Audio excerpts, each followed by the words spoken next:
Training intensity uncovered. If you want to get fit, lose fat or gain muscle, training intensity is potentially the most crucial factor in your training. The intensity of your workouts needs to be fit for purpose. It's determined by your goals. What are you trying to achieve? Firstly, let's cover what is intensity. Your intensity during exercise is a measure of how much effort you're putting in compared to the maximum effort. If you're lifting weights, maximum intensity is the maximum weight you can lift in a given exercise, also known as a 1 rep max.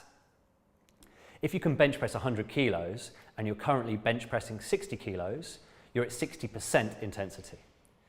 This means the first thing that you need is an accurate measurement of the weight you can lift for just 1 rep.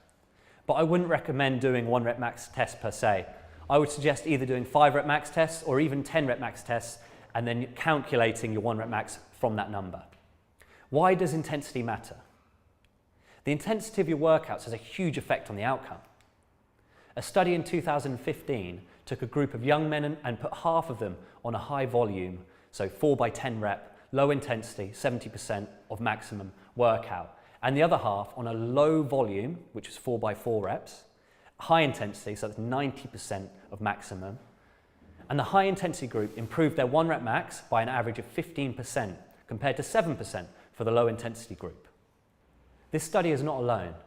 Time and time again, studies have shown that high intensity, low volume workouts improve strength the quickest.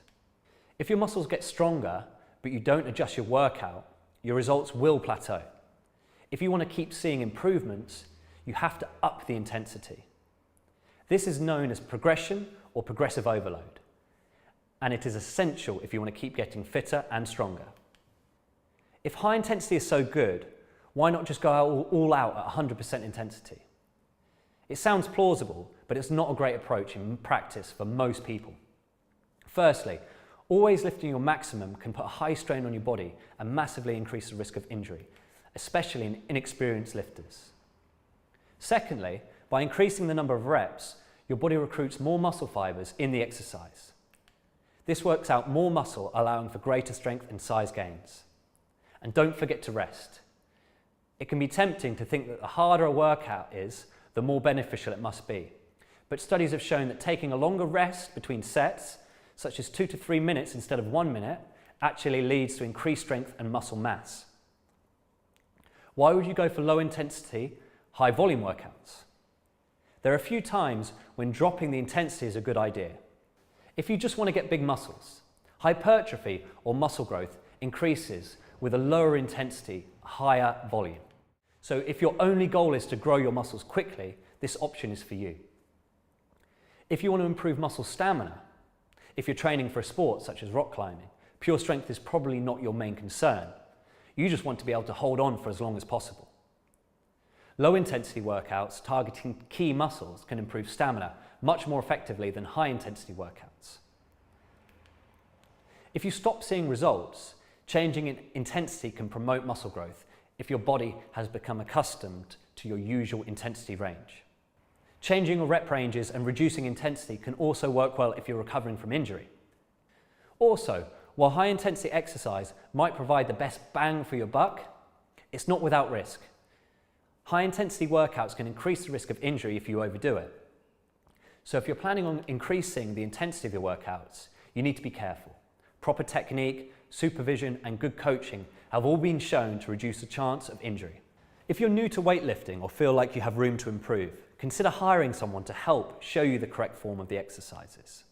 If you're planning a workout using a percentage system based on your 1 rep max or 10 rep max, you need to make sure that you're being honest with yourself and continue to adjust your maximum as you get stronger. A recent study asked 160 experienced weightlifters what their 10 rep maximum was, then asked them to lift that weight as many times as possible. On average, they lifted it 15 times. This meant that if they undertook a high intensity training program based on their 10 rep maximums, they would be lifting weights that were too low. To conclude, intensity matters when lifting weights. If you want to get strong, try lifting weights of around 80 to 90% of your 1 rep max for 3 to 5 reps, and make sure you take rest between sets. But make sure you use correct technique and you don't push yourself too hard. If in doubt, get help from an experienced weightlifter or a personal trainer, someone that can help you get through the session safely. If you want to boost stamina, grow your muscle appearance, or feel like you might be damaging yourself at high intensity, aim for a slightly lower intensity and don't get stuck in a rut. Your body has a brilliant ability to adapt to exercise, making it very easy and common to hit a plateau. If this happens to you, try varying your exercises or intensity, forcing your body back into action. What about cardio intensity? If you're doing cardio, maximum intensity is the point at which your body can only just supply oxygen to your muscles at the rate they need it. Any more effort and you will run out of energy and have to slow down. This is known as your VO2 max. It's hard to measure VO2 max, so most athletes use heart rate instead. If your maximum heart rate is, say, 200, and it's currently beating at 150 beats per minute, then you're at 75% intensity. When doing cardio, a big difference between low and high intensity workouts is calorie expenditure. If you're doing a full body workout, interval training, or general cardio, the higher the intensity, the more calories you burn in the same amount of time, and the greater amount of carbs you burn compared to fat. If you're working out in the 80 to 90% intensity range, your body will be getting energy from about 90% carbs and 10% fat. This is because carbs are quick and easy source of energy. If you're working out at 60% or less, your body will only be using about 20% carbs or less, with the rest of the energy from slow burning fat. So if your goal is to burn maximum calories in a short period, go for a high intensity workout. But if you have the time and if you're trying to burn off some excess fat, then low intensity steady state also can be really beneficial. Low intensity, or LISS, has many advantages. After a low intensity session, you'll feel less fatigued than after a high intensity workout. Exercising at low intensity is much more sustainable. You can keep going for much longer, so have the ability to burn more calories overall.